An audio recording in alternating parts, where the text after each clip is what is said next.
Good evening. Thank you for tuning in. This feels incredibly weird, especially when I tell you this is about my 48th take. No career in broadcasting waiting for me in retirement, that's for sure. Anyway, please help yourselves to a drink, and I'm sorry that that's at your expense rather than mine, but I think you know that wasn't the original intention. Cheers. You don't need me to tell you that there have been some really difficult choices and challenges in recent weeks, and I've had an added dilemma. Whether to compose one of my infamous rhyming couplet poems, traditional on occasions such as this, or to write a more conventional retirement do speech. Well, here we go. You might not be surprised to hear that I didn't always want to be a health services manager. I guess like some of you, I enjoyed playing hospitals when I was growing up. Well, doctors and nurses, that is. There weren't many hospital manager play roles around in those days. And besides, I grew up in Coventry in the 1960s, which at the time was the epicentre of the British motor industry and steeped in transport history. There was only one thing I wanted to be when I was growing up, and that was a bus conductor. And I went off to university in 1978 with the intention of becoming a social worker. But when I got there, I found that the course that interested me the most was the one on health policy and health inequality. And I suppose for the first time I came to realise what an amazing thing the NHS is and how visionary that post-war Labour government was to establish a healthcare system based on need rather than the ability to pay.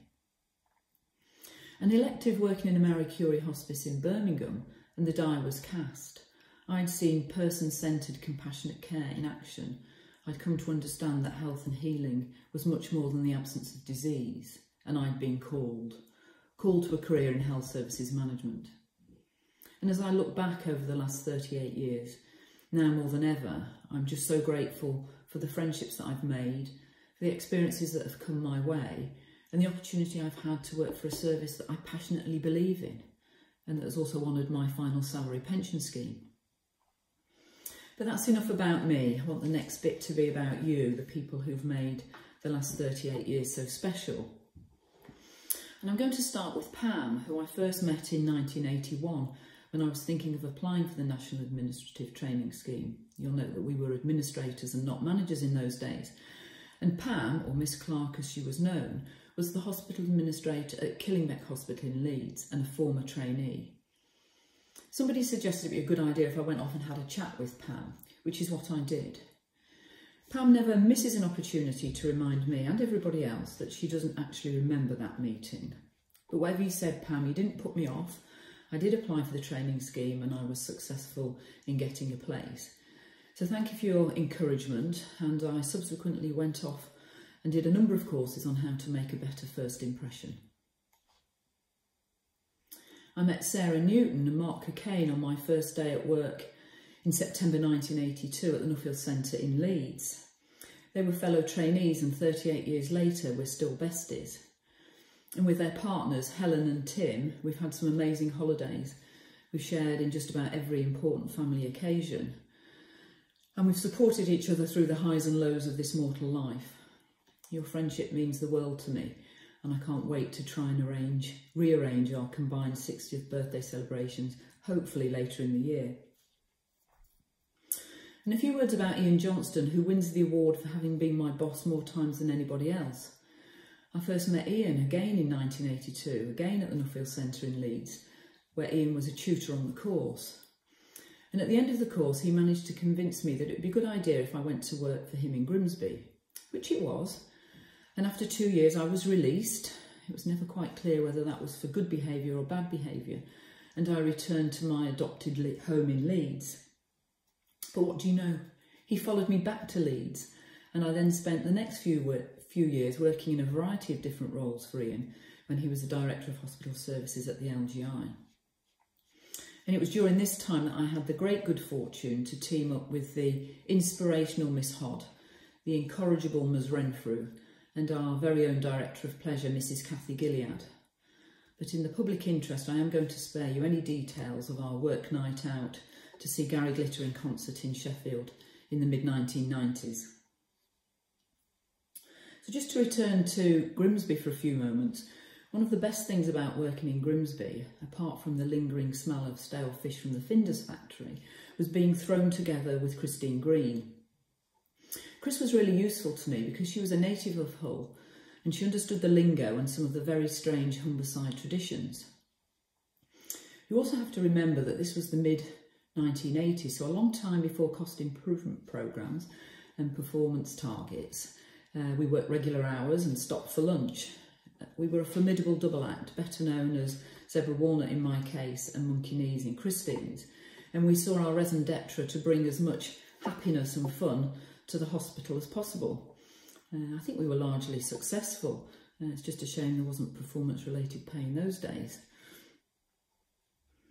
And at this point I should probably say something about the over-representation of finance staff within my work-based friendship group. Kim, Louise, Ruth, Adele and Diane. Quite early on in my career, I came to understand that after the switchboard staff, the finance team were the most important people for a hospital manager to get along with. And it's always been a great surprise to Andrew that I've been able to deliver multi-million-pound budgets in on target at the end of every financial year, given my frailty around the household finances. What can I say? Ladies, I thank you. During the 1990s, work very much took a back seat. I carried on working part-time in the NHS in Leeds that had much more important priorities: learning to juggle, running a church, volunteering in school, working as a clown, and oh yes, providing a stable home environment for Matthew and Ruth. But in 2003 I was pulled out of retirement by the delightfully persuasive Kath Beardshaw, who convinced me it was time to pick up my full-time general management career. What she really meant to say was that she'd got a failing service with no management team to speak of because they'd either all been sacked or off sick, and she couldn't get anybody else interested in the job. She did say, however, that she had a friendly consultant gynaecologist and obstetrician who was wanting to dip his toe into the world of clinical management. I had a sort of blind date in Davy Beaver's theatres one lunchtime and decided to give it a go. Enter one Sean Duffy. But there was a small matter of no team to manage. We were given a matron by the name of Jane Upperton, but she was on secondment to Millgarth Police Station working on a murder inquiry, and she couldn't start straight away because she was about to go on holiday to Florida. That became something of a theme, I can tell you. We were given a finance manager by the name of Ruth Small, but she couldn't start straight away because she was in Ecuador, coming to the end of a gap year travelling the world. We were nearly given a business manager, and she could start straight away because she was struggling in her current role and they were desperate to get rid of her. I'd had enough of this, and I decided to flex my general management muscles and advertise externally. The result was that I soldiered on for a bit longer without a business manager, and then appointed a very young management trainee by the name of Suzanne Matthews, who went very blotchy under pressure, but who I just thought was one for the future. And I was right. And for 6 years we were the dream team. Out of adversity and from scratch, we transformed women's services in Leeds. We did it our way, making it up as we went along, but committed to one another, to quality and to live music, and we supported each other inside and outside of work. Happy, happy days. So after 6 hard years, I'm starting to reap the benefits in women's services. You know what it's like when you're a manager on the top of your game.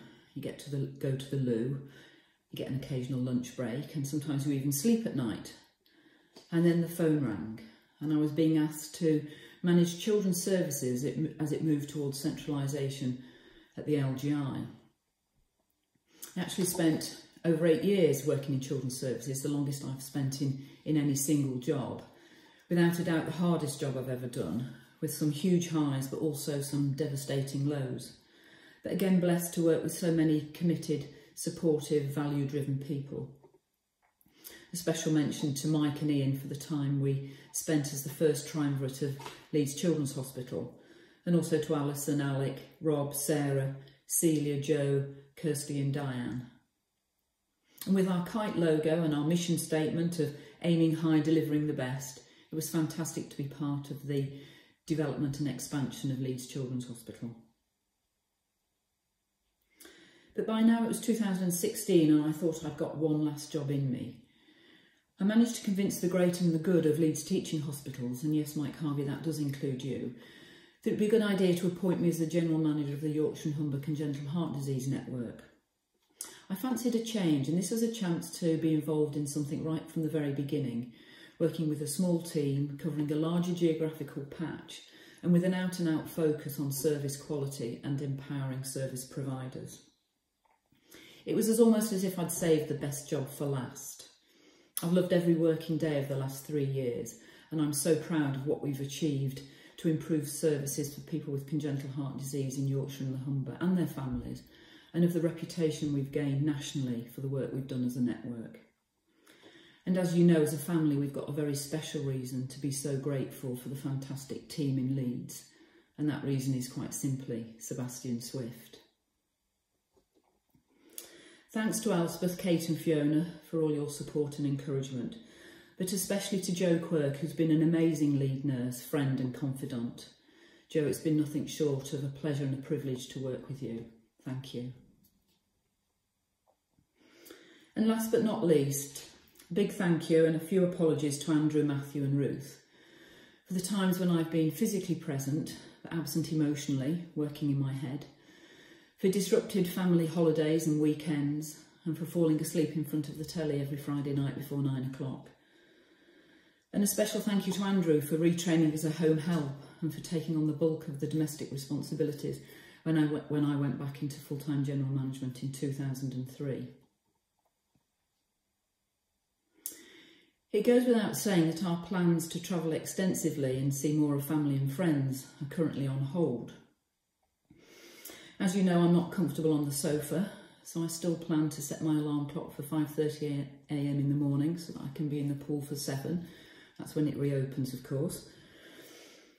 I don't have a set personal development plan for retirement yet, but I do know that one of my biggest challenges will be to surround myself with people who are as caring, as committed, as passionate and as much fun as you are. And I do really mean that very sincerely. And finally, a health services manager called Zebra. Her career she tried to remember, but the years haven't been kind and her poems don't rhyme. And that's all there is from me, folks. So stay safe, please stay safe, keep the faith, and I'll see you on the other side. Cheers.